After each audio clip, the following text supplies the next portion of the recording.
welcome back to the channel. Welcome back to Northumberland again. Starting in the daylight, we've got a absolutely cracking northerly sea howling away here.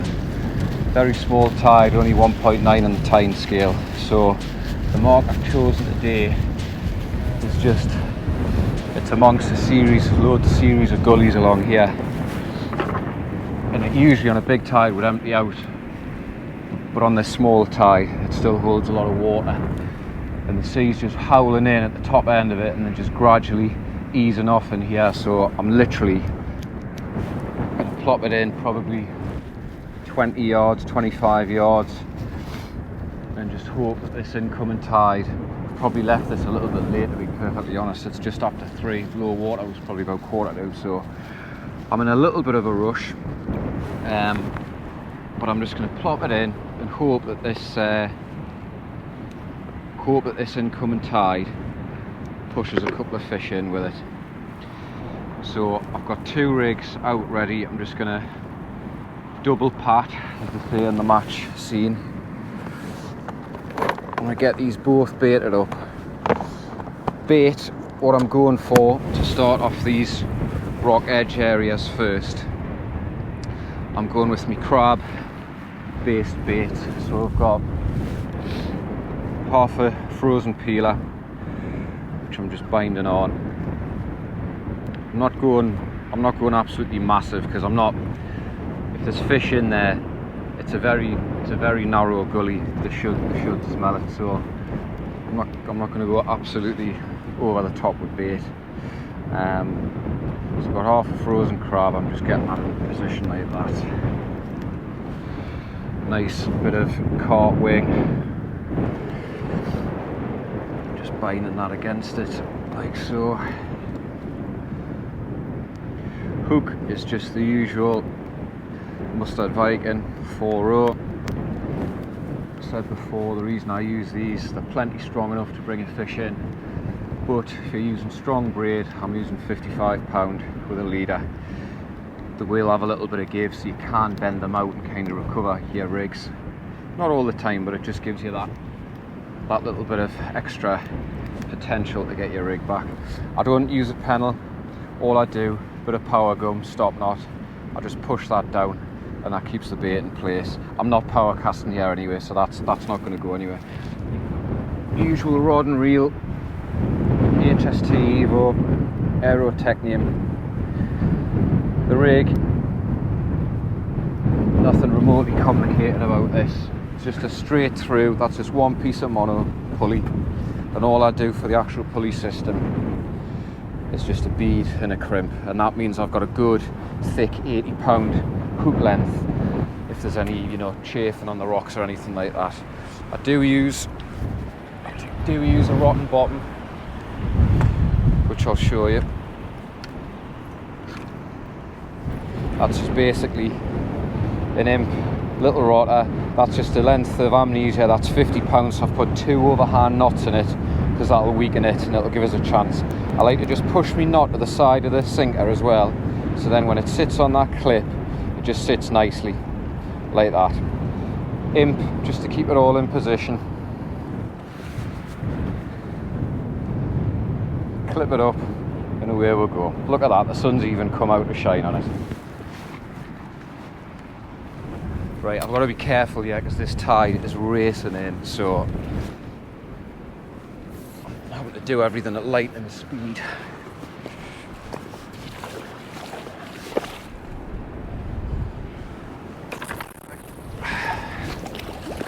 So barely had to touch that, went where I wanted, so right, and we are fishing, so let's see how long we can get here. You'll notice as well I'm using plain sinkers. I'm not massively keen on grippers for rough ground.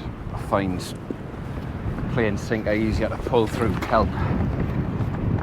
Personal preference, not saying it's right, it's just the way I do it.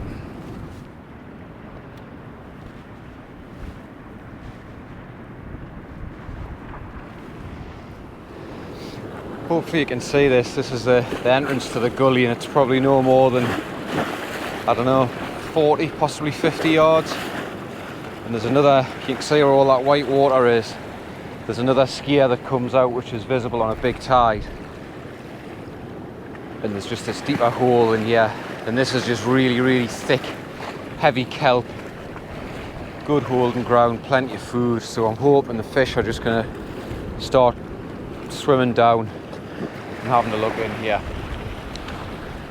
It is quite flat around here, as you can see, but I'm hoping I can just move back quite easily, and then what I'm going to do, once it pushes in a bit more and it gets a little bit darker, I'm going to head onto the beach, and then I'm going to switch to putting some yellowtails on that I got from AD Tackle in Wallsend. When you're fishing these sorts of marks, especially when there's a sea on like this, as I say, it's not a big tide today, but because it's so flat, it'll still come in quite quickly around us, so it pays to have everything, all your gear quite compact, and pays to be able to give yourself the option and ability to just shift quickly from mark to mark. I suppose that's where rock hopping comes from, I guess. Which ordinarily isn't too much of a problem, but when you got plied with red wine and port at the end of the night before, it kind of makes it a little bit more difficult. So having to push on a little bit harder today, but hopefully the effort's worth it. Another thing I just wanted to say, so thanks to all the feedback and comments and everything we've been getting. It's great. It's pretty. It's just really, really surprising. I didn't expect it to kind of go the way it seems to be. So yeah, thanks to anybody that has subscribed and watches the channel regularly. Your support's really, really appreciated. Hopefully we can just keep going, and throughout this winter cod series, come up with the goods and keep you entertained with a few fish.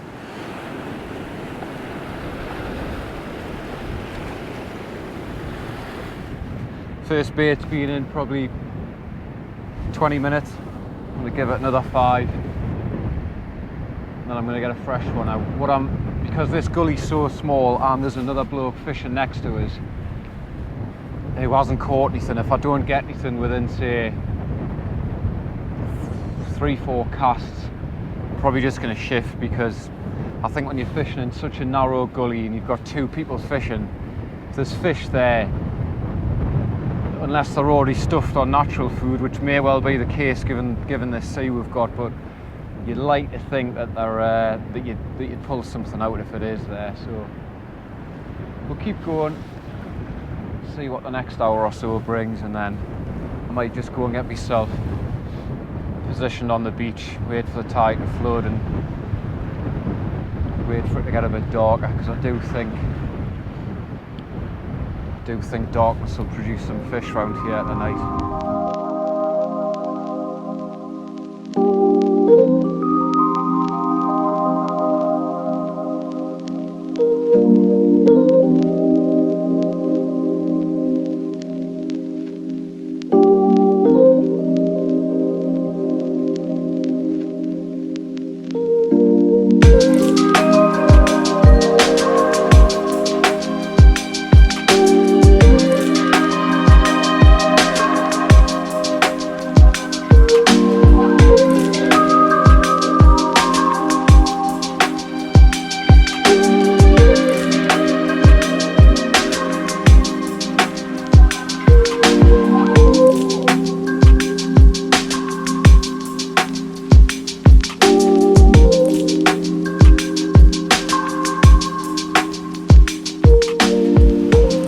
That's third cast for about an hour and a half into the flood now. Got a yellowtail and a good lump of cart wing out there. The wind's completely swung from being northwesterly to westerly, so all I like to do is just have my rod facing away from the direction of the wind, so kind of with the wind, if you like, and it just prevents it from potentially getting blown over. So I'm going to give this 15-20 minutes. I do think that there's a lot of crabs out there, because these baits are coming back, the hooks are coming back clean, so see how this goes. And then I think if I don't get anything on this cast or any sign of a fish, I'm going to go and secure my spot on the beach, because I think that's where I'm going to stand most chance of success tonight. Oh no. Just as I say that, I'm hoping that's somebody messing around with a dog and not parking up exactly where I was planning on fishing. It's the chances you take, isn't it? Well, I've shifted off that mark. I'm kind of in the in-between period here, because I'm going to fish the beach, but I really need it to get a bit darker. It's 5 o'clock now and probably still got another couple hours till dusk, so I'm just got a bit of time to kill. But I'm just walking off here. I just thought I'd show you the kind of power of the sea and what tends to happen early on in the year with the first storms. You can see here the amount of kelp. It looks like it's a couple of foot deep in places. I mean, the likes of that there's just rocks and everything just been torn up by the sea. It's quite interesting to just have a look around actually, just to see what sort of stuff's been washed up. Not much really, other than just absolutely tons and tons of kelp. Right, let's get on to the beach. Wait for it to get dark and hopefully wait for a few fish to come in. We are on the beach. I can't help but feel it. It's not quite dark enough. It's a problem. 5 o'clock. Got a little bit of time to kill, really. I have had some good sessions on this area, on this mark before, but it's generally been when it's dusky and dark. I think I'm just gonna go, if it was a bit darker, I would go for a loop rig, but I'm just gonna try and blast a fairly compact pulley rig bait out to start with, I think. Not feeling, as I say, particularly confident, but you never know. This is terrible. I'm supposed to be meeting a lady tomorrow, and my hands are going to be absolutely covered in yellowtail ink. That'll go down well, won't it? I'll just have to distract her with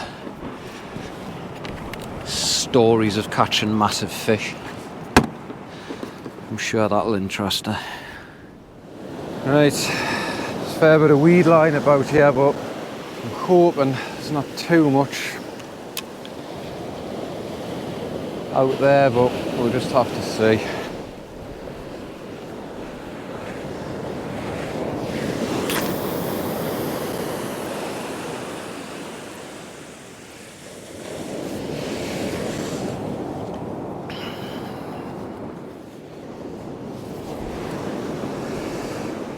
Try and keep this rod tip very, very high up and out the way of the weed. So I'm just going to push that a bit higher. Get that dug into the sand so it's nice and stable.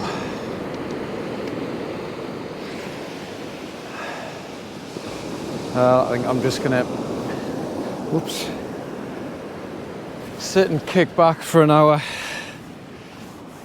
and make up my mind as to what to do. Right, after quite a bit of chopping and changing, battling with the elements, I've decided to just play it safe. Well, safe stroke lazy, and just come to a high water shot. Nice and comfortable, no shifting around. I'm putting a big wing bait on. There's loads of sea. There's probably a lot of natural food in there, so I'm just going to get a massive bait out there and see what we can do. I had a bit of a nightmare on the beach before, because the big wave surged in, took me rod and reel over, soaked everything. My box went over, the whole thing. So I'm just feeling a little bit wounded, so I thought, right, I'm just going to take these. What I'm going to quickly do as well, I'm just going onto Google Maps here, just to try and get an idea of what the ground's like and where the gullies and stuff run out. It looks like I can see a gully kind of moving across this way, and you mightn't be able to see from the camera, but there's a red buoy out there, and I think that, looking at Google Maps, that might be the general direction to cast. So I've gone for a 7-ounce sinker on this one because I don't want to be taking any chances. Overhead this. See how we'll go. If I am lucky to get anything over, say £4, it's going to just be look at the draw as to whether I can pull it up the side here, especially with these waves, but we'll see.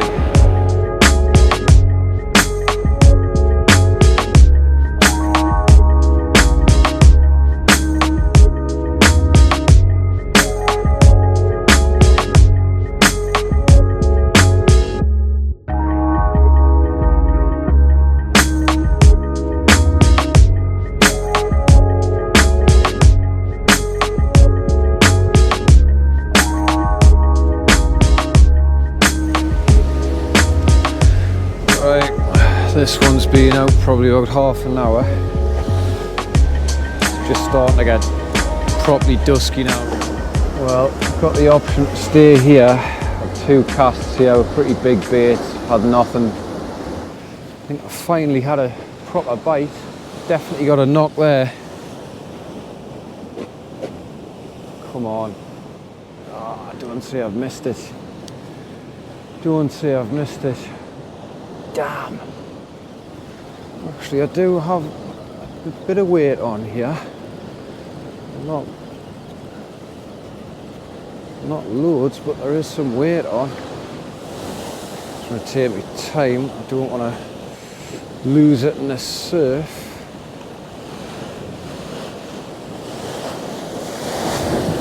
Whoa. Yep, into a fish. Finally. Well, I tell you what, he's only a small one, but that has been hard earned. Very, very hard earned.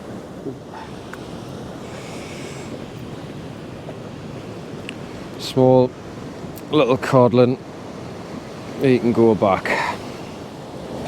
Right, well, I was about to leave because I'm absolutely shattered, but I can't really leave now, can I? I've spent all day waiting for the fish to come on, and it's looking like they might do, so I'm just going to soldier on for a little bit longer in the hope that I can find something a bit better. And that was on the yellowtails, which I must admit, I had a feeling might do the business. I've just gutted these quickly, just burst them, get all the water out of them, and then they just go nice and firm. It's amazing what a fish can do for your morale. I mean, granted, okay, it's a small fish, but I'll take it because it's been tricky all day today. Had all my gear go into the water, rod reel a lot. Just the random waves surged up the beach before. It's been a bit tricky. And of course, all of this being executed with a fairly severe hangover. So I think I deserve another fish. Right, let's just hope that that full darkness the fish start to move in. So unfortunately, during this next cast I had a couple of sound issues. But as you can see, got another lugworm bait straight out there within about 5 or 6 minutes. Got another pretty strong bite, good rattle, and turned out to be quite a nice lively coley. Not quite 35, but not far off, so it was quite a decent sized coley. So 2 fish, 2 casts, it would only be right to stay for another. Got a fish here. This feels like a better one. Definitely a better fish. I'm just going to take my time with it because I do not want to lose it. There's a lot of wave action down there, so I've got to be very, very careful. There's definitely a little bit more weight to this one. Much more powerful bite that time. There's absolutely no doubt about it. Right, I'm just got to be careful. Get him up here. He's not a bad fish. Now, I've got a pennel on. I'm hoping he's going to...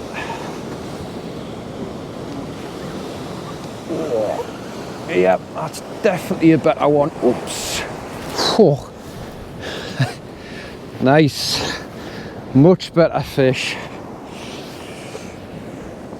Oh. Hey, I tell you what, my heart was in my mouth there, and look at that. That is only just lip hooked.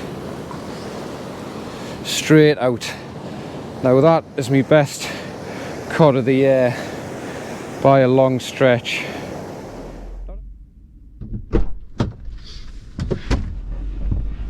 Oh, well, I am absolutely knackered. It's nearly 10 o'clock. Been out since 2:30. Pretty rough from last night. Went out all the way on the rocks, had a few casts, nothing. Tried on the beach, nothing. All my gear got knocked over by a rogue wave, came out of nowhere, rod and reel fully submerged in the water, box over, half full of bloody water. So I was feeling pretty wounded and disheartened. Nearly went onto the pier, decided to give the prom down there a shot. Didn't get a bite, was about to go home.